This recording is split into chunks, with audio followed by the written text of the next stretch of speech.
मैया एगो बेटा के बिना लोग बजनिया कहेला।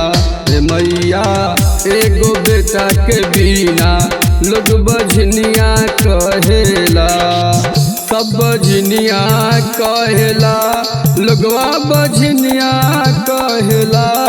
टोला मोहल्ला के लोगवा सब डैनिया कहेला। हे मैया एगो बेटा के बिना लोग बजनिया कहेला।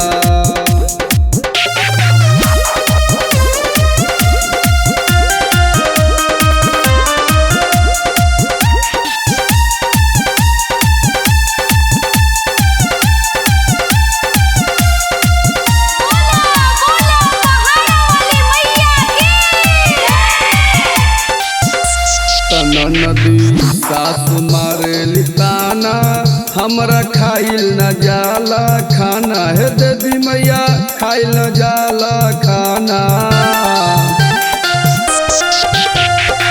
नदी सास मारे लिताना हमरा खाइल न जाला खाना। हे देवी मैया खाइल न जाला खाना। ताना दैता हमरो गोतनी सब बजनिया कहेला। हे मैया एगो बेटा के बिना लोग बजनिया कहेला।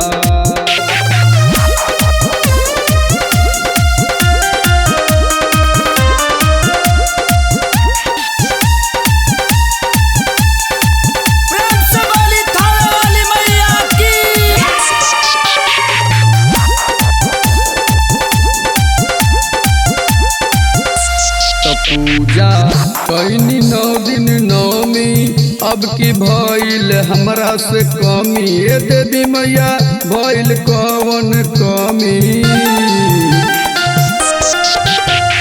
पूजा कैनी 9 दिन नौमी अब की भइल हमरा से कमी। हे देवी मैया भइल कवन कमी। अम्बिका भोला गावे भजनिया सब डैनिया कहेला। हे मैया एगो बेटा के बिना लोग बजनिया कहेला।